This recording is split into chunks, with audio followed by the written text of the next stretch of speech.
Blessing ടുഡേയിലേക്ക് ഒരിക്കൽ കൂടെ എല്ലാ പ്രിയപ്പെട്ടവർക്കും പ്രത്യേകമായിട്ടുള്ള സ്വാഗതം ഞാൻ അരുളുകയാണ്. ഇന്നത്തെ ദിവസം കർത്താവ് വലിയ കാര്യങ്ങൾ നമ്മുടെ നടുവിൽ ചെയ്യുന്നു എന്ന് പറയുന്നതിൽ യാതൊരു സംശയമില്ല. ഞാൻ എല്ലാ ദിവസവും ഉപയോഗിക്കുന്ന സെൻറ്റൻസ് ആണത്. ഞാൻ മനഃപൂർവ്വം തന്നെ ഉപയോഗിക്കുകയാണ്. കാരണം നമ്മൾ പറയുന്ന വാക്കുകളിൽ അതിൻ്റെ ശക്തിയുണ്ട്. അതുകൊണ്ട് ഇന്നത്തെ ദിവസം അനുഗ്രഹത്തിൻ്റെ ദിവസമാണ്. ഞാൻ രാവിലെ എഴുന്നേൽക്കുമ്പോൾ തന്നെ ആദ്യം പറയുന്ന വേർഡാണ്, ഇന്നത്തെ ദിവസം എൻ്റെ അനുഗ്രഹത്തിൻ്റെ ദിവസമാണ്, എൻ്റെ ഒരു വിടുതൻ്റെ ദിവസമാണ്. ചിലപ്പോൾ ചില സ്വപ്നങ്ങളൊക്കെ കണ്ടിട്ടുണ്ടാകാം, അല്ലെങ്കിൽ എഴുന്നേൽക്കുമ്പോൾ തന്നെ തലേ ദിവസമോ അല്ലെങ്കിൽ ചില ദിവസങ്ങൾക്ക് മുമ്പ് നടന്ന ചില കാര്യങ്ങൾ നമ്മുടെ മനസ്സിലേക്ക് ഓർമ്മ വന്നിട്ടുണ്ടാകാം. അല്ലെങ്കിൽ ചില പ്രത്യേകം അന്ന് നടത്തേണ്ട ചില പ്രത്യേക കാര്യങ്ങളുടെ തിരക്കുകളോ അതിൻ്റെ ബേർഡനോ ഒക്കെ നമ്മുടെ മനസ്സിലേക്ക് ഓടി വരുന്നുണ്ടാകാം. പക്ഷേ അതൊക്കെ വരുമ്പോൾ തന്നെ ഞാൻ ആദ്യം പറയുന്ന സെൻറ്റൻസ് ആണ്, ഇന്നത്തെ ദിവസം എൻ്റെ അനുഗ്രഹത്തിൻ്റെ ദിവസമാണ്. അതുകൊണ്ട് ഞാൻ നിങ്ങളെ ഓരോരുത്തരെയും പ്രോത്സാഹിപ്പിക്കാൻ അത് പറയുക, എഴുന്നേൽക്കുമ്പോൾ തന്നെ അത് പറയുക. അതിനകത്തൊരു വിടുതലുണ്ട്. അങ്ങനെ വരുമ്പോൾ ഒരു പക്ഷേ അല്പം രസകരമല്ലാത്തതോ അല്ലെങ്കിൽ അല്പം സുഖകരമല്ലാത്തതോ ആയിട്ടുള്ള ഒരു സിറ്റുവേഷൻ നമ്മുടെ ജീവിതത്തിന് മുന്നിൽ വന്നു പെട്ടാലും നമുക്കതിനെ മാനേജ് ചെയ്യാൻ, ജ്ഞാനത്തോടെ കൈകാര്യം ചെയ്യാനുള്ള കൃപ കർത്താവ് നൽകും. കാരണം രാവിലെ തന്നെ അധികാരത്തോടെ നമ്മളൊരു വാക്ക് പറഞ്ഞുപോയി, ഇന്നത്തെ ദിവസം എൻ്റെ അനുഗ്രഹത്തിൻ്റെ ദിവസമാണെന്ന്. അതുകൊണ്ട് അത് അതുപോലെ തന്നെ നടക്കും. കർത്താവ് അതിനുവേണ്ടി നിങ്ങളെ ഓരോരുത്തരെയും സഹായിക്കട്ടെ എന്ന് ഞാൻ ആശംസിക്കുകയാണ്. ഈ ആഴ്ചയിലെ അവസാനത്തെ എപ്പിസോഡാണല്ലോ.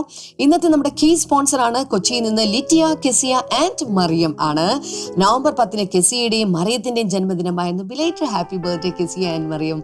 കർത്താവ് ധാരാളമായിട്ട് രണ്ടുപേരെയും അനുഗ്രഹിക്കട്ടെ. അപ്പോൾ തന്നെ ഡിസംബർ 3 ലിറ്റിയയുടെ ജന്മദിനമായിരുന്നു. Belated happy birthday Litiya. കർത്താവ് ധാരാളമായിട്ട് കുഞ്ഞിനെയും അനുഗ്രഹിക്കട്ടെ. ഞങ്ങൾ ഒരുമിച്ച് ചേർന്ന് പ്രാർത്ഥിക്കുന്നു. നീ ചെയ്ത അനുഗ്രഹങ്ങൾക്കായി നന്ദി. 3 പേരുടെ വിദ്യാഭ്യാസം, ഭാവി അനുഗ്രഹിക്കപ്പെടുവാൻ, അതോടൊപ്പം ഇവരെ പോലെ തന്നെ അനേക യുവജനങ്ങളും കർത്താവിൽ വളരുവാനും കർത്താവിൽ ഫലപുഷ്ടിയുള്ളവരായി തീരുവാനും ഞങ്ങൾ പ്രാർത്ഥിക്കുന്നു കർത്താവെ. അടുത്തൊരു കോ സ്പോൺസറാണ്, ആലപ്പുഴയിൽ നിന്ന് ഒരു വെൽവിഷറാണ്. Thank you sister. കർത്താവ് ധാരാളമായിട്ട് അനുഗ്രഹിക്കട്ടെ. കർത്താവ് പുതിയ വർഷത്തിൽ കർത്താവ് അവരുടെ സ്ഥാപനത്തിൽ എല്ലാവിധ ഉയർച്ചയും അനുഗ്രഹവും ഉണ്ടാകുവാൻ, ഭവനത്തിലെ എല്ലാവർക്കും, സ്ഥാപനത്തിലെ എല്ലാ സ്റ്റാഫിനും കുടുംബത്തിനും ദൈവിക ആരോഗ്യം, ദൈവിക സംരക്ഷണവും അനുഗ്രഹങ്ങളും ഉണ്ടാകുവാൻ കർത്താവെ ഞങ്ങളിപ്പോൾ ചേർന്ന് അനുഗ്രഹിച്ച് പ്രാർത്ഥിക്കുന്നു കർത്താവെ. അങ്ങ് പ്രാർത്ഥന കേട്ടതിനായി നന്ദി പറയുന്നു, യേശുവിൻ്റെ നാമത്തിൽ തന്നെ. ആമേൻ, ആമേൻ. തുടർന്ന് ഇന്നത്തെ സന്ദേശത്തിലേക്കാണ് നമ്മൾ കടക്കാനായിട്ട് പോകുന്നത്. ഇന്നത്തെ സന്ദേശത്തിലേക്ക് കടക്കുന്നതിന് മുമ്പ് എനിക്കൊരു കാര്യം പറയാനുണ്ട്. ഈ ആഴ്ചയും നാളെ നമ്മുടെ എല്ലാ ബ്ലെസ്സിംഗ് ടുഡേ സഭകളിലും ആരാധന നടക്കുകയാണ്. 7:45 ഇംഗ്ലീഷിലും ഹിന്ദിയിലുള്ള ആരാധന കൊച്ചിയിലുണ്ട്. അതുപോലെ തന്നെ 9:45 കൊച്ചിയിൽ ആരാധന നടക്കുന്നുണ്ട്. ബൈലിംഗൽ സർവീസാണ് അത്. ആ ആരാധന തന്നെ എല്ലാ ബ്ലെസ്സിംഗ് ടുഡേ ചേർച്ചസിലും നാളെ രാവിലെ 9:45 നടക്കുന്നുണ്ട്. അപ്പോൾ തന്നെ രാവിലെ 10 മണിക്ക് ലൈവായിട്ട് നിങ്ങൾക്ക് ഈ പ്രോഗ്രാം ഇപ്പോൾ നിങ്ങളിത് കണ്ടുകൊണ്ടിരിക്കുന്ന യൂട്യൂബിൽ അല്ലെങ്കിൽ മീഡിയ പ്ലാറ്റ്ഫോമിൽ അല്ലെങ്കിൽ ഒരു പക്ഷേ ഈ ചാനലിൽ തന്നെ നിങ്ങൾക്കിത് കാണാനായിട്ട് സാധിക്കുന്നതാണ് എന്ന് ഞാൻ പ്രത്യേകിച്ച് സ്നേഹപുരസ്സരം ഓർപ്പിക്കട്ടെ. അതുകൊണ്ട് നാളെ ഈ വർഷത്തിലെ ആദ്യത്തെ ഞായറാഴ്ചയാണ് അല്ലേ. അപ്പോൾ അതുകൊണ്ട് ആരാധന മുടക്കരുത്. കർത്താവ് വലിയ അനുഗ്രഹങ്ങളാണ് നിങ്ങൾക്ക് നൽകാനായിട്ട് പോകുന്നത്. വേഗത്തിൽ ഇന്നത്തെ സന്ദേശത്തിലേക്ക് നമുക്ക് കടക്കാം.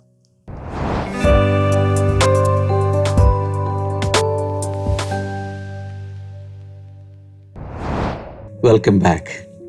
നമ്മൾ ഈ ആഴ്ചയിലെ ലാസ്റ്റ് മോർണിംഗ് ഗ്ലോറിയിലേക്ക് വന്നിരിക്കുകയാണ്.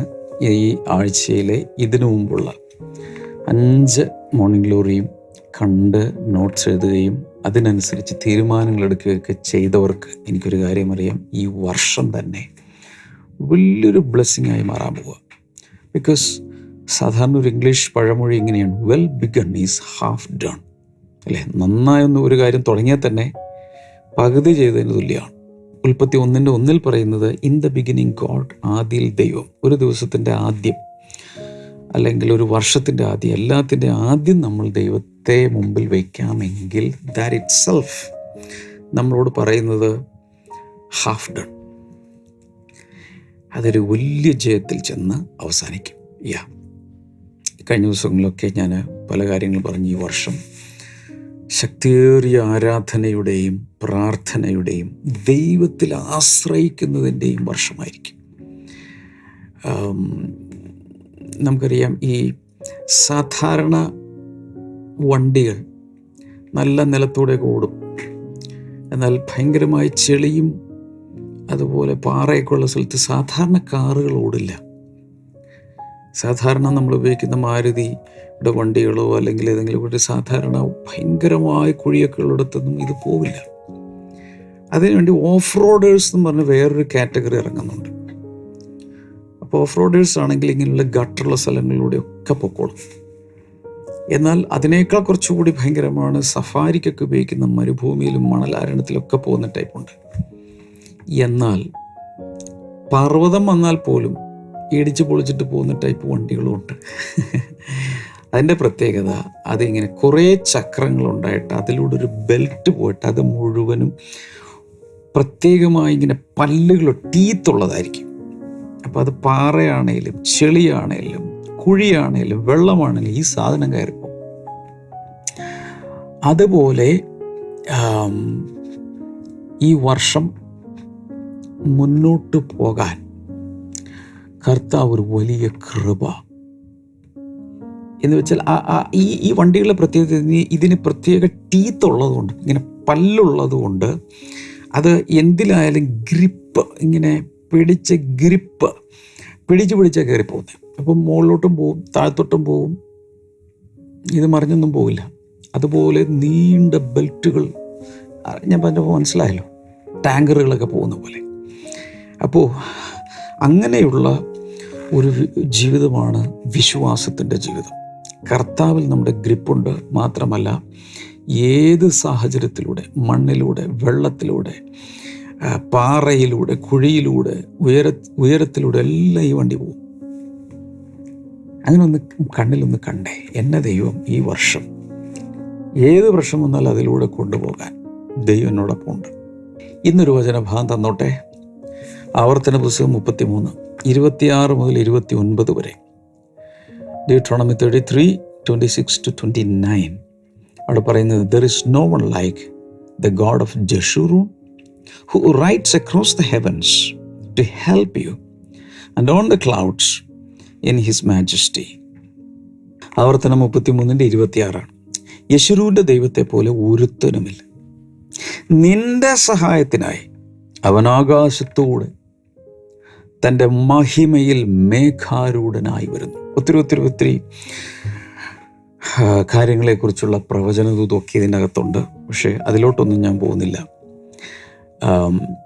കഴിഞ്ഞ കുറച്ച് നാളുകളായി ഭയങ്കരമായി ക്രിസ്തീയ കോളത്തിൽ ഹിറ്റായൊരു പാട്ടാണ്, യെശുരൂന്റെ ദൈവത്തെ പോൽ വേറൊരു ദൈവമില്ല. സോ ഈ യെശുരൂൻ എന്താണെന്നോ ദൈവം എന്താണെന്നോ ഒത്തിരി പേർക്കൊന്നും അറിഞ്ഞുകൂടാ. പക്ഷേ ഇതിനെ ബേസ് ചെയ്താണ് ആ പാട്ടുണ്ടായത്. അവിടെ പറയുന്നത് യെശുരൂൻ്റെ ദൈവത്തെ പോലെ. യെശുരൂൻ എന്ന് ഉദ്ദേശിക്കുന്നത് ഇസ്രായേലിൻ്റെ വേറൊരു പേരാണ് ജഷുറൂൺ അല്ലെങ്കിൽ യെശുരൂൻ. അപ്പോൾ യെശുരൂൻ്റെ ദൈവത്തെ പോലെ ഒരു ദൈവവും ഇല്ല. പറഞ്ഞേ. ഇനി യെശുരൂൻ എന്ന് പറയുന്നത് ഇസ്രായേലിൻ്റെ ദൈവത്തെ പോലെ ആ ദൈവമാണ് ഇപ്പോൾ നമ്മുടെ ദൈവം. ഇസ്രായേലിൻ്റെ ദൈവമാണ് നമ്മുടെ ദൈവം. ഞാൻ നിങ്ങളെ നോക്കി പറയാൻ പോവാം, നിങ്ങളുടെ ദൈവത്തെ പോലെ വേറെ ഒരു ദൈവമില്ല. ഇനി നമ്മളെന്ന് പറഞ്ഞാൽ നമ്മുടെ ദൈവത്തെ പോലെ വേറൊരു ദൈവം ഇല്ല. What A confidence! അത് പറയുമ്പോൾ തന്നെ നമ്മുടെ അകത്തൊരു ഭയങ്കരമായൊരു ചങ്കൂറ്റം വരുന്നില്ലേ? യെശുരൂന്റെ ദൈവത്തെ പോലെ ഒരുത്തനുമില്ല, ഒരു ദൈവമില്ല. There is no one like the God of Jeshurun. ഇങ്ങനെ പറയാം, there is no one like my God. പറഞ്ഞേ, എൻ്റെ ദൈവത്തെ പോലെ വേറൊരു ദൈവമില്ല. പറ, എൻ്റെ ദൈവത്തെ പോലെ വേറൊരു ദൈവം ഇല്ല. പിന്നെ പറയാം, who rides across the heavens to help you and on the clouds in his majesty. ഇങ്ങനത്തെ ഈ ഒരു ദൈവം ചെയ്യുന്ന പരിപാടി കേട്ടു. നിന്റെ സഹായത്തിനായി അവൻ ആകാശത്തൂടെ തൻ്റെ മഹിമയിൽ മേഘാരൂഢനായി വരുന്നു. ഈ മേഘാരൂഢനായി വരിക എന്നൊക്കെ പറഞ്ഞു കഴിഞ്ഞാൽ ഇനിയൊരു മേഘാരൂഢനായി യേശു വരാൻ പോകുന്നുണ്ട്. അതിനെക്കുറിച്ചുള്ള ദൂതുകൾ വരെ ഇതിനകത്ത് കിടപ്പുണ്ട്. പക്ഷെ അതവിടെ നിൽക്കട്ടെ, സെക്കൻഡ് കമ്മിങ് ഓഫ് ക്രൈസ്റ്റ് അവിടെ നിൽക്കട്ടെ. ഇവിടെ നിന്റെ സഹായത്തിനായി എന്ന് വെച്ചാൽ എൻ്റെ ഒരു ആവശ്യം വന്നാൽ, എനിക്കൊരാവശ്യം വന്നാൽ അവൻ ആകാശത്തൂടെ തൻ്റെ മഹിമയിൽ മേഘാരൂഢനായി ഇറങ്ങി വരും. എന്ന് വെച്ചാൽ ക്ലൗഡ്സിനെ ഒരു വെഹിക്കിളാക്കി മാറ്റി ആകാശത്തിലെ മേഘങ്ങളെ ഒരു തേരാക്കി മാറ്റി, വാഹനമാക്കി മാറ്റി. വേണ്ടി വന്നാൽ അവൻ ഇറങ്ങി വരും നിന്റെ സഹായത്തിനായി. പരിശുദ്ധാത്മാവ് നിങ്ങളെ നോക്കി സംസാരിക്കുകയാണ്. ഞാൻ നിങ്ങളുടെ കണ്ണിൽ നോക്കി പ്രവചിച്ച് പ്രസ്താവിക്കുകയാണ്, ഈ വർഷം നിങ്ങളുടെ ദൈവം ഏത് ദൈവമെന്ന് വെളിപ്പെടാൻ പോവുക. നിങ്ങളുടെ ദൈവത്തെ പോലെ വേറെ ഒരു ദൈവവും ഇല്ല എന്ന് കർത്താവ് വെളിപ്പെടുത്താൻ പോവുക. മാത്രമല്ല, സഹായത്തിന് വേണ്ടി അവൻ ആകാശമേഘങ്ങളെ തേരാക്കി, മേഘാരൂഢനായി, മേഘങ്ങളിൽ വാഹനമേറിയവനായി ഇറങ്ങി വരും. 27-ാമത്തെ വചനം നോക്കി. The eternal God is your refuge. എൻ്റെ മലയാളം നോക്കാം. പുരാതനനായ ദൈവം അല്ലെങ്കിൽ നിത്യനായ ദൈവം നിന്റെ സങ്കേതം. അതിനുശേഷം and underneath are the everlasting arms. നിങ്ങളുടെ കീഴിൽ എന്തുണ്ട്? എവർലാസ്റ്റിംഗ് ആംസ്, ശാശ്വത ഭുജങ്ങൾ. എങ്ങനെ എഴുതിയിരിക്കുന്നു നോക്കാം. കീഴെ ശാശ്വത ഭുജങ്ങൾ ഉണ്ട്. അടുത്തത്, He will drive out your enemies before you, saying, destroy them. അതിനുശേഷം പറയുകയാണ്, അവൻ ശത്രുവിനെ നിന്റെ മുമ്പിൽ നിന്ന് നീക്കിക്കളഞ്ഞ് സംഹരിക്ക എന്ന് കൽപ്പിച്ചിരിക്കുന്നു. വാവ്! ആരൊക്കെയാണ് നിങ്ങളുടെ ശത്രുക്കൾ? വിട്ടുകൊടുക്കുന്നേ. യുദ്ധം ദൈവത്തിനുള്ളതാണ്. നിങ്ങൾ പടവെട്ടിയിട്ടൊന്നും കാര്യമില്ല, വെറുതെ മസിൽ ചീത്തയാക്കണ്ട. കർത്താനോട് പറയുന്നത്, battle belongs to the Lord. യുദ്ധം ദൈവത്തിനുള്ളതാ, കൊടുക്ക, അവൻ ചെയ്തോളും. അപ്പം ഞാൻ ചോദിക്കണം, ഇത്രയും കഴിവുള്ളൊരു ദൈവത്തെ സേവിച്ചിട്ട് തേങ്ങിയും മോങ്ങിയും വിലപിച്ചും ഇങ്ങനെ പറയേണ്ട അവശ ക്രിസ്ത്യാനികൾ എന്നൊക്കെ പറഞ്ഞ് കേട്ടിട്ടുണ്ട്. അവശവർഗം. അങ്ങനെയൊന്നും ഒരിക്കലും ജീവിക്കല്ലേ. ദയവായി ഈ ദൈവത്തിന് നാണക്കേടുണ്ടാക്കുന്ന രീതിയിൽ മുഖഭാവം പിടിച്ചുകൊണ്ട് ജീവിക്കല്ലേ. ഈ ഭൂമിയിൽ നിങ്ങളെ കാണുന്നവർ അല്ലെങ്കിൽ നമ്മളെ കാണുന്നവരാണ് നമ്മുടെ ദൈവത്തെ അറിയുന്നത്. എപ്പോഴും ഒരു കാര്യം ഓർക്കണം, ഏത് ദൈവത്തെ സേവിക്കുന്നു അതിനനുസരിച്ചായിരിക്കും ജീവിതത്തിൻ്റെ നിലവാരം, ക്വാളിറ്റി അല്ല. ഏത് ദൈവത്തെ സേവിക്കുന്നത് പോലെ ഇരിക്കും. മൃഗങ്ങളാണ് ദൈവമെങ്കിൽ മൃഗതുല്യമായ ജീവിതമായിരിക്കും. അല്ലെങ്കിൽ ചിലർ വാനശക്തികളൊക്കെയാണ്, അപ്പം അതുപോലെ ആയിരിക്കും. അപ്പം ഏതാ ദൈവം? ഉരകങ്ങളാണ് ദൈവമെങ്കിൽ ഉരകതുല്യമായൊരു ജീവിതം കിട്ടും. എന്നാൽ ഹയസ്റ്റ് ഹെവൻസിലുള്ള, സ്വർഗാദി സ്വർഗത്തിലുള്ള മേഘങ്ങളൊക്കെ വാഹനമാക്കി സഞ്ചരിക്കാൻ കഴിവുള്ള, സഹായം ആവശ്യമുള്ളപ്പോൾ മേഘാരൂഢനായി ഇറങ്ങി വരാൻ കഴിവുള്ള, ശത്രുക്കളെ ചിതറിക്കാൻ കഴിവുള്ള, വീരനായ, തൻ്റെ ഇടമുള്ള, ചോദിക്കാനും പറയാനും നട്ടലുള്ള ഒരു വലിയ ദൈവത്തെയാണ് സേവിക്കുന്നതെങ്കിൽ അതനുസരിച്ച് ഈ ഫേസൊക്കെ ഒന്ന് അതനുസരിച്ച് വേണം പിടിക്കാൻ. അതല്ല, നേരത്തെ പറഞ്ഞ അധകൃതവർഗമായി ന്യൂനപക്ഷമാണ് ഞങ്ങൾ, ഇത്ര ശതമാനമേ ഉള്ളൂ, ഞങ്ങൾക്കുള്ള സംവരണം തരണേ എന്നൊക്കെ പറഞ്ഞുകൊണ്ടുള്ള ഈ രീതിയിലൊക്കെ ജീവിക്കുവാണെങ്കിൽ ദൈവത്തിന് തന്നെ അത് നാണക്കേടാണ്. അങ്ങനെ ചെയ്യല്ലേ എന്നാണ് ദൈവവചനം പറയുന്നത്. അടുത്ത കേട്ടോ. So Israel will live in safety. Jacob will dwell secure in a land of grain and new wine, where the heavens drop dew. 28 മലയാളത്തിൽ വായിക്കാം. ധാന്യവും വീഞ്ഞുമുള്ള ദേശത്ത് ഇസ്രായേൽ നിർഭയമായും യാക്കോബിൻ ഉറവ് തനിച്ചും വസിക്കുന്നു. ആകാശം അവന് മഞ്ഞ് പൊഴിക്കുന്നു. ഇത്ര അനുഗ്രഹിക്കപ്പെട്ട വചനങ്ങളാണല്ലേ. അപ്പം ദൈവത്തിന് വേണ്ടി നിന്നാൽ, ദൈവത്തിൽ വിശ്വസിച്ചാൽ, ദൈവം പറയുന്നത് കേട്ട് ജീവിച്ചാൽ, ഇന്നലെ ഞാൻ പറഞ്ഞു, ഡ്രോ നിയർ ടു ഗോഡ്, ദൈവത്തോട് അടുത്ത് ചെല്ലുക, എന്നാൽ അവൻ നിങ്ങളോട് അടുത്ത് വരും. That is conditional. നമ്മൾ ദൈവത്തോട് അടുത്ത് എന്നാൽ അവൻ നമ്മളോട് അടുത്ത് വരും. പിന്നൊരു വ്യത്യാസമുള്ളൂ, നമ്മൾ ഒരു ചുവട് വെക്കുമ്പോൾ അവൻ വേണമെങ്കിൽ 100 1000 ചുവട് ഇങ്ങോട്ട് വയ്ക്കും, വേഗത്തിൽ വരും. പക്ഷെ അതിനുവേണ്ടി ശുദ്ധീകരിച്ച് വേണം അങ്ങോട്ട് ചെല്ലാൻ. ദൈവത്തിൻ്റെ ക്വാളിറ്റി, ഏറ്റവും മുന്തി നിൽക്കുന്ന ക്വാളിറ്റി പരിശുദ്ധിയാണ്. അവൻ്റെ വിശുദ്ധി. അവൻ്റെ വിശുദ്ധിയുടെ മുമ്പിൽ ആർക്ക് നിൽക്കാൻ കഴിയും? ആർക്കും നിൽക്കാൻ കഴിയില്ല. അതുകൊണ്ടാണ് യേശുവിൻ്റെ രക്തമായിട്ട് നമ്മൾ പോകുന്നത്. ആ യേശുവിൻ്റെ രക്തത്തിൻ്റെ കെയർ ഓഫിലാണ് നമ്മൾ ചെല്ലുന്നത്, I enter the holy of holies, I enter through the blood of the lamb. ഞാൻ അതിപരിശുദ്ധ സ്ഥലത്തേക്ക് ചെല്ലുന്നത് കുഞ്ഞാടിൻ്റെ രക്തവുമായിട്ടാണ്. നമ്മുടെ രക്തമായിട്ട് തട്ടിപ്പോവും. അപ്പോൾ ദൈവം പ്രസാദിച്ചിരിക്കുന്നത് യേശു കർത്താവിൻ്റെ യാഗരക്തത്തിലാണ്. അതുമായിട്ടാണ് നമ്മൾ ചെല്ലുന്നത്. ആ കെയർ ഓഫിലാണ് ചെല്ലുന്നത്. ഓക്കെ. യാക്കോബിന് ധാന്യം വീഞ്ഞുമുള്ള ദേശത്ത് ഇസ്രായേൽ നിർഭയമായി യാക്കോബിൻ ഉറവ് തനിച്ചും വസിക്കുന്നു. ആകാശം അവന് മഞ്ഞു പൊഴിക്കുന്നു. എത്ര അനുഗ്രഹിക്കപ്പെട്ട അവസ്ഥയാണ് ഈ വർഷം. അങ്ങനെയുള്ള അനുഭവങ്ങൾ ദൈവജനത്തിനുണ്ടാകട്ടെ. പറ, ഞാൻ വിശ്വസിക്കുന്നു എന്ന് പറ. ലൈവ് ചാറ്റിലിട്ടെ, I receive, I believe and I receive. Live ചാറ്റിലിടുക, ഞാനത് വിശ്വസിക്കുന്നു, ഞാനത് സ്വീകരിക്കുന്നു. എല്ലാവരും ഇടുക, എഴുതി വെക്കുക, കമൻറ്റ് സെക്ഷനിലിടുക, ഞാനത് വിശ്വസിക്കുന്നു, ഞാനത് സ്വീകരിക്കുന്നു. 29, blessed are you Israel, who is like you, a people saved by the Lord. He is your shield and helper and your glorious word. Your enemies will cover before you and you will tread on their heights. ഇസ്രായേലേ, നീ ഭാഗ്യവാൻ, നിനക്ക് തുല്യനാർ. ആദ്യം പറഞ്ഞു ദൈവത്തിന് തുല്യനായിട്ട് ആരാ ഉള്ളത്. ഇപ്പോൾ പറയുന്നത് നിനക്ക് തുല്യനായ ആരാണുള്ളത്. അതിൻ്റെ അർത്ഥം അതുല്യനായ ദൈവത്തിൽ വിശ്വസിച്ച് ജീവിക്കുന്ന, ആശ്രയിച്ച് ജീവിക്കുന്ന നിനക്ക് തുല്യനായി വേറെ ആരുമില്ല ഈ ഭൂമിയിലില്ല.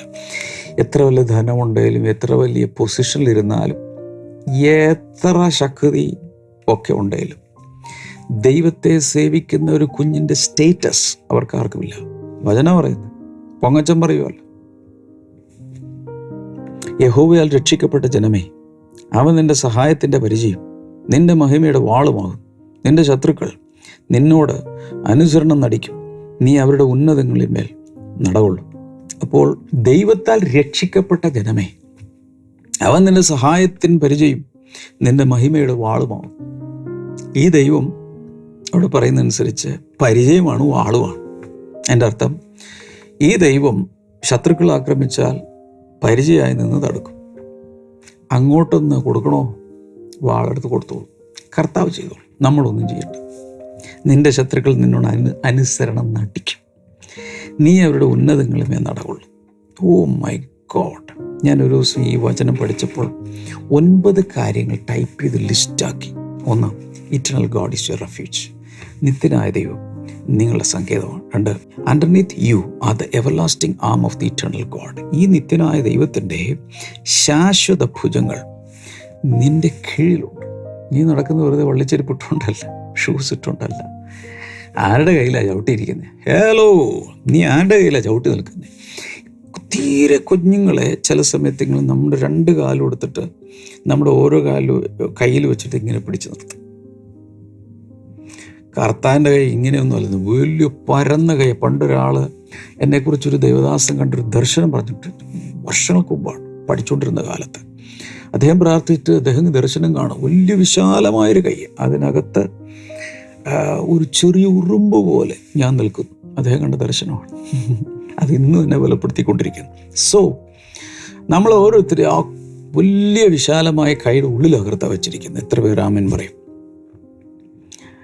സോ അടുത്തത്, he will drive out your enemies before you. ശത്രുക്കളെ അട്ടിപ്പായിക്കും. 4, he will destroy all of them. അവരെല്ലാവരും നശിപ്പിക്കും. Number 5, you are blessed. നീ അനുഗ്രഹിക്കപ്പെട്ടിരിക്കുന്നു. 6, there is nobody like you. നിങ്ങളെപ്പോലെ ഭാഗ്യമുള്ള കൃപയുള്ള ആരുമില്ല. People saved by the lord. കർത്താവിനാൽ രക്ഷിക്കപ്പെട്ട നിങ്ങളെപ്പോലെ വേറെ ആരുമില്ല. He is your shield and helper and your glorious sword. പരിചയമാണ്, സഹായകനുമാണ്, മഹത്വത്തിൻ്റെ വാളുമാണ്. Your enemies will cover before U. നിങ്ങളുടെ ശത്രുക്കൾ നിങ്ങളുടെ മുമ്പിൽ അനുസരണം നടിക്കും, നീ കീഴ്പ്പെടും. അടുത്തത്, you will ട്രെഡ് on their heights. അവരുടെ ഉന്നതികളിന്മേൽ നീ നടകൊള്ളു. വാവ് വാവ് വാവ്, വാട്ട് എ പ്രോമിസ്. ഈ വർഷത്തേക്ക് കർത്താവ് തരുന്ന എത്ര പവർഫുൾ വേഴ്സസ് ആണ് കർത്താവ് നമുക്ക് തന്നുകൊണ്ടിരിക്കുന്നത്. നമുക്ക് വേഗത്തിൽ ഒരു സാക്ഷ്യം കണ്ട ശേഷം ഒരുമിച്ച് പ്രാർത്ഥിക്കാം.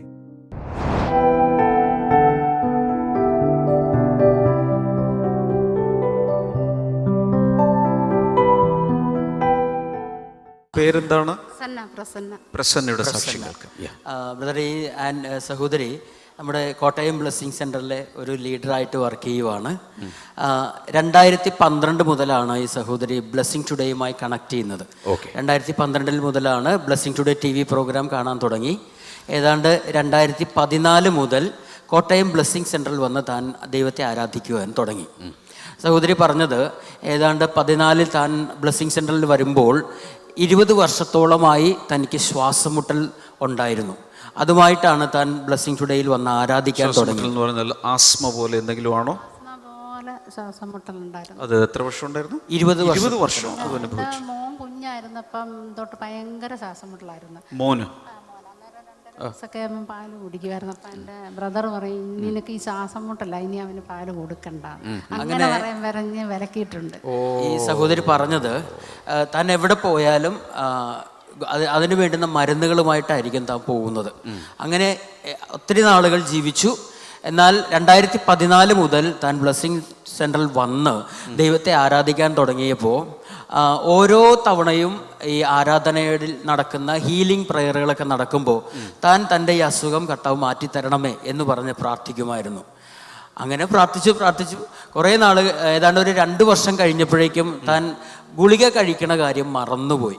ഇടയ്ക്ക് വെച്ചിട്ട് അത് മറന്നുപോയി. സത്യമാണോ? സ്ഥിരം എന്നും 3 നേരം കഴിക്കും. 3 നേരം കഴിക്കുമായിരുന്നു ശ്വാസം മുട്ടൽ. ഡെറിഫിലിൻ എന്ന് പറഞ്ഞൊരു ടാബ്ലറ്റ്, അത് എനിക്ക് 3 ഡെറിഫിലിൻ അത് കഴിക്കുമായിരുന്നു. അത് പിന്നെ ഇത് പ്രാർത്ഥിച്ച് ബ്രദർ ഇങ്ങനെ ശ്വാസം മുട്ടലൊക്കെ കുറവാക്കുന്നു, സൗഖ്യമാക്കുന്നു എന്ന് പറയുമ്പോൾ എന്നെയാന്ന് പറയും. പിന്നെ കുറച്ച് നാളായി മരുന്ന് കഴിക്കുന്നില്ല. അപ്പം നമ്മൾ തന്നെ അറിയാതെ അസുഖം മാറി. അപ്പം പിന്നെ ഇത് കഴിക്കാതായി കുറേ നാളുകളായപ്പോൾ സൗഖ്യമാക്കി എന്നെ ദൈവം. അപ്പോഴാണ് നമ്മൾ തിരിച്ചറിയുന്നത് മരുന്ന് കഴിക്കുന്നുമില്ല, ശ്വാസം മുട്ട് വരുന്നുമില്ല. ഏതാണ്ട് അപ്പോഴാണ് നമുക്ക് റിയലൈസേഷൻ ബോധ്യം വരുന്നത് എൻ്റെ 20 വർഷത്തിലധികമായിട്ടുള്ള ആ ആസ്മയുടെ അസുഖം കർത്താവ് എടുത്തു മാറ്റിയല്ലോ എന്ന്. ഇന്ന് സഹോദരി പറഞ്ഞ ഏതാണ്ട് 3 വർഷം കഴിഞ്ഞു. പിന്നീട് ആ അസുഖം വന്നിട്ടില്ല. താൻ മരുന്നുകളും കഴിക്കുന്നില്ല. കഴിച്ചുകൊണ്ടിരുന്ന മരുന്ന് ഈ 3 വർഷമായിട്ട് കഴിക്കുന്നില്ല. പൂർണ്ണമായിട്ടും ആ ആസ്മയുടെ അസുഖത്തിൽ നിന്ന് കർത്താവ് സൗഖ്യമാക്കി. ചില സൗഖ്യങ്ങൾ കണ്ണടച്ച് തുറക്കുമ്പോൾ ഒരു മിറക്കിൾ പോലെ നടക്കും. ചില സൗഖ്യങ്ങൾ ഗ്രാജുവലായിട്ട് നടക്കാറുണ്ട്. യേശുവിൻ്റെ ശുശ്രൂഷയിൽ നടന്നിട്ട് ഒരാൾക്ക്, കണ്ണില്ലാത്ത ഒരാൾക്ക് വേണ്ടി പ്രാർത്ഥിച്ചു കഴിഞ്ഞപ്പോഴേക്കും കണ്ണുറന്ന് നോക്കാൻ പറഞ്ഞു, കാണുന്നുണ്ടോ? അപ്പോൾ അയാൾ പറഞ്ഞു കാണാം, പക്ഷേ ഈ മനുഷ്യരൊക്കെ മരങ്ങൾ പോലെയാണ് കാണുന്നതെന്ന് പറഞ്ഞു. എൻ്റെ അർത്ഥം സൗഖ്യം പൂർണ്ണമായിട്ടില്ല. വീണ്ടും പ്രാർത്ഥിച്ചപ്പോൾ പിന്നെ മരമല്ല, മൂക്ക് കാണാം, കണ്ണ് കാണാം, മീശ കാണാം, ബട്ടൺ കാണാം, എല്ലാം കാണാം. അപ്പോൾ സൗഖ്യങ്ങൾ പല രീതിയിൽ നടക്കും. ഇത് പറയാൻ കാരണം, ഒരുപക്ഷെ നിങ്ങൾ ബ്ലെസ്സിങ് ടുഡേ കണ്ടുകൊണ്ടിരിക്കുമ്പോൾ എല്ലാ ദിവസവും രാവിലെ രോഗസൗഖ്യ പ്രാർത്ഥനയുടെ സമയത്ത് പ്രാർത്ഥിച്ചിട്ടും ഇതുവരെ വ്യത്യാസമൊന്നും കണ്ടില്ല. പക്ഷേ ഈ ആൻറ്റി പറഞ്ഞത് തുടർച്ചയായിട്ട് എല്ലാ പ്രാർത്ഥനയിലും പ്രാർത്ഥിച്ച് കുറച്ച് കഴിഞ്ഞപ്പോൾ ഗുളികയും കഴിക്കാൻ മറന്നുപോയി, ശ്വാസം മുട്ടില്ല. അപ്പോഴാണ് ബോധ്യം വരുന്നത് സൗഖ്യമായി. ചിലർ അറിയാതെ തന്നെ സൗഖ്യമാകും. അതിൻ്റെ അർത്ഥം മടുത്തു പോകാതെ പ്രാർത്ഥിക്കുവേൻ. അതാണ് കർത്താവ് പറഞ്ഞത്. എന്ന് വെച്ചാൽ കിട്ടുന്നത് വരെ പ്രാർത്ഥിക്കുക. അടുത്ത ആളോടൊന്ന് പറഞ്ഞു കൊടുത്തേ, കിട്ടുന്നത് വരെ പ്രാർത്ഥിക്കണം. ഒരു സാക്ഷ്യം കൂടെ ഉണ്ട്, ഇനിയുണ്ട്, പറ. അതുപോലെ തന്നെ ഈ സഹോദരിക്ക് 2016 നടന്ന ഹോളി സ്പിരിറ്റ് സിനഡിൽ പങ്കെടുക്കണമെന്ന് വലിയ ആഗ്രഹം ഉണ്ടായിരുന്നു. പക്ഷേ ആ സമയത്ത് തൻ്റെ 2 കാൽപാദത്തിൻ്റെയും അടിഭാഗത്ത് ഈ വിണ്ട് കീറിയിട്ട് അതിൽ നിന്നും വെള്ളം ഒഴുകുന്ന ഒരു അസുഖം ഉണ്ടായിരുന്നു. കാൽപാദത്തിൻ്റെ അടിഭാഗം വിണ്ട് കീറിയിട്ട് വെള്ളം ഒഴുകി കഴിഞ്ഞാൽ അത് ഇടുന്ന ചെരുപ്പുമായിട്ട് അതിങ്ങനെ ഒട്ടിപ്പിടിച്ചിരിക്കും. ഭയങ്കര വേദനയൊക്കെ ആയിരുന്നു. ചെരുപ്പും കൂടി ഒട്ടിപ്പിടിച്ചിരിക്കും. അതുപോലെയുള്ള അസുഖമായിരുന്നു. സഹോദരി പറഞ്ഞു ഇതും അതുപോലെ തന്നെ ഏതാണ്ട് ഒരു 20 വർഷത്തിലധികമായിട്ട് ആ അസുഖം ഉണ്ടായിരുന്നു ഈ സഹോദരിക്ക്. ഒത്തിരി മരുന്നുകൾ കഴിച്ചു, പ്രയോഗിക്കാവുന്ന എല്ലാ മരുന്നുകളും താൻ ഉപയോഗിച്ചു. പക്ഷേ ഒരു കുറവും ഉണ്ടായിരുന്നില്ല. അങ്ങനെ ഇരിക്കുമ്പോഴാണ് സിനഡിൽ വന്ന് പങ്കെടുക്കണമെന്ന് തനിക്ക് ആഗ്രഹം തോന്നി. 2016 ആദ്യത്തെ ഹോളി സ്പിരിറ്റ് സിനഡ്. അതെ. പക്ഷേ ഈ അസുഖവും വെച്ചുകൊണ്ട് താൻ അവിടെ സിനഡിൽ വന്നു. അന്ന് എല്ലാ സെഷനുകളും താൻ ഇതിനു വേണ്ടി പ്രത്യേകം പ്രാർത്ഥിക്കുമായിരുന്നു. എന്നാൽ അവസാനത്തെ ദിവസം നടന്ന അതിശക്തമായ ഒരു പ്രാർത്ഥനയിൽ സഹോദരി പറയുന്നത്, ഡാമിൻ ബ്രദർ ഇങ്ങനെ ഹീലിംഗ് വിളിച്ചു പറഞ്ഞുകൊണ്ടിരുന്ന സമയത്ത് തൻ്റെ കാലിൻ്റെ ഉള്ളനടിയിൽ സൂചി കൊണ്ട് കുത്തുന്നത് പോലുള്ള ഒരു അനുഭവം തനിക്ക് അനുഭവപ്പെട്ടു എന്നാണ് പറയുന്നത്. അങ്ങനെ അനുഭവം എന്താണ് തോന്നിയത്? പറഞ്ഞറിയിക്കും. കാല് ഞാൻ വലിച്ചു കുടഞ്ഞു, ഞാൻ കാലെ കുത്തി കയറിയിട്ട് കാലിന്റെ അകത്ത് ഇങ്ങനെ കുത്തുന്നത് പോലെ തോന്നി. അങ്ങനെ വന്ന് അസ്ത്രം കയറിയ പോലെ എനിക്ക് തോന്നി. ഞാൻ കാല് പെട്ടപ്പോൾ ആരാധന നടന്നുകൊണ്ടിരിക്കുക, ഭയങ്കരമായിട്ട് പ്രാർത്ഥന. അപ്പം അന്ന് ആ സമയത്താണ് ഇതിങ്ങനെ സംഭവിച്ചത്. അപ്പം ഞാൻ കാല് വലിച്ചു കുടഞ്ഞ് എന്തോ എൻ്റെ കാലെ കുത്തി കയറിയെന്ന്, കാല് കുത്തി കയറുന്ന പോലെ ഇങ്ങനെ ഒന്ന് തറച്ച് കയറി. എന്നിട്ട് സഹോദരി പറഞ്ഞത് ആ ഒരു അനുഭവത്തിന് ശേഷം തൻ്റെ കാലിനടിയിലുണ്ടായിരുന്ന ആ വിള്ളലെല്ലാം പൂർണ്ണമായി അന്ന് തന്നെ സൗഖ്യമാകുവാൻ തുടങ്ങി. ഏതാണ്ട് ഈ 3 വർഷം കഴിഞ്ഞു. പിന്നീട് ഈ അസുഖം വന്നിട്ടില്ല.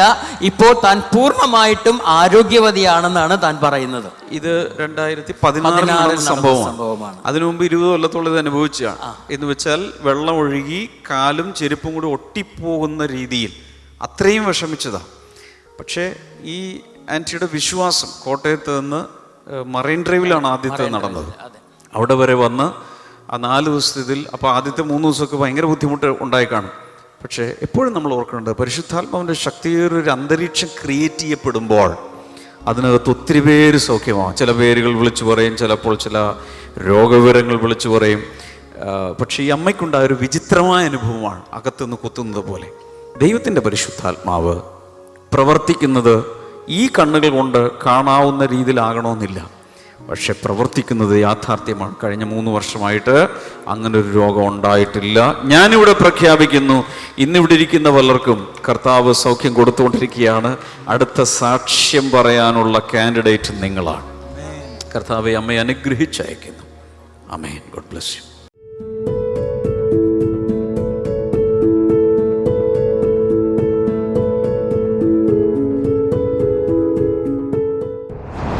ചേർന്ന് പ്രാർത്ഥിക്കും. കർത്താവെ, ജനങ്ങളെ ഇപ്പോൾ അനുഗ്രഹിക്കുന്നു. ഇന്ന് കേട്ട വചനങ്ങൾ ഹൃദയത്തിൽ തറച്ചിരിക്കുന്ന, മതിലിൽ ഭിത്തിയിൽ തറച്ചിരിക്കുന്ന ആണി പോലെ പതിഞ്ഞിരിക്കട്ടെ. അതാരും ഊരിക്കളയാതിരിക്കട്ടെ. Thank you master. ധൈര്യവും ബലവും എല്ലാവർക്കും നൽകുന്നതിനായി നന്ദി പറയുന്നു. രോഗികൾ ഇപ്പോൾ യേശുവിൻ്റെ നാമത്തിൽ സൗഖ്യമാകട്ടെ. ആസ്മ രോഗികൾ യേശു കർത്താവിൻ്റെ നാമത്തിൽ സൗഖ്യമാകട്ടെ. ക്യാൻസർ യേശുവിൻ്റെ നാമത്തിൽ സൗഖ്യമാകട്ടെ. കുഞ്ഞുങ്ങളില്ലാത്തൊരു കുഞ്ഞുങ്ങളുണ്ടാകട്ടെ. ഈ സമയം തന്നെ വലിയ വിടുതലുകൾ ഉണ്ടാകട്ടെ എന്ന് പ്രാർത്ഥിക്കുന്നു. കർത്താവ്, നീ അങ്ങനെ അത്ഭുതകരമായ ഓരോരുത്തർക്കും ആവശ്യമുള്ളത് കൊടുക്കുന്നതിനായി നന്ദി. ഇൻ ജീസസ് നെയിം, ആമേൻ. ഈ സമയത്ത് നിങ്ങൾ സ്ക്രീനിലെ നമ്പറിൽ പ്രയർ ലൈനിൽ വിളിക്കുക. ശുശ്രൂഷകർ നിങ്ങളോടൊപ്പം ചേർന്ന് പ്രാർത്ഥിക്കും. നാളെ സൺഡേ ആണ്, എല്ലാവർക്കും അറിയാം. ദയവായി ഏതെങ്കിലും ഒരു ബ്ലെസ്സിങ് ടുഡേയിലേക്ക് വരിക, എന്നിട്ട് ദൈവത്തെ ആരാധിക്കുക. നമ്മളതിനൊക്കെ ഒരു തീരുമാനമെടുത്തില്ല. കൂടുതൽ പ്രാർത്ഥിക്കാനും കൂടുതൽ വിശ്വസിക്കാനും ആരാധിക്കാനും ഒക്കെ തീരുമാനമെടുത്തേക്കാണ്. ഒരു സൺഡേ പോലും, ഞാൻ വീണ്ടും പറയുന്നു, നാളെ ഈ വർഷത്തിൻ്റെ ആദ്യത്തെ ഞായറാഴ്ചയാണ്. 52 ഞായറാഴ്ചയിൽ ഒരു ഞായറാഴ്ച പോലും ദൈവത്തെ ആരാധിക്കുന്നതിൽ മടിയരുത്, മുടങ്ങരുത്. വീട്ടിലിരുന്നല്ല ഒരു ബ്ലെസ്സിങ് ടുഡേ ചർച്ചിലേക്ക് ഓടിച്ചെല്ലുക. അതല്ല, മറ്റൊരു സഭയിലെ നിങ്ങൾ ആ ഒരു സഭയിലെ അംഗമാണ്, അവിടെ വിശ്വസ്തയോടെ, എന്ന് വെച്ചാൽ ബൈബിൾ അനുസരിച്ച് പോകുന്ന ഒരു പൂർണ്ണ സുവിശേഷ സഭയിൽ ഒരു അംഗമാണ് നിങ്ങളെങ്കിൽ അവിടെ വിശ്വസ്തമായി പോകും. ഓൺലൈനിലിരിക്കരുത് പ്ലീസ്. എന്നാൽ ഒരു സഭയും ഇല്ലാത്തൊരു സ്ഥലത്ത് നോ പ്രോബ്ലം. നമുക്ക് തിങ്കളാഴ്ച മോർണിംഗ് ഗ്ലോറിയിൽ വീണ്ടും കാണാം. God bless you all. By.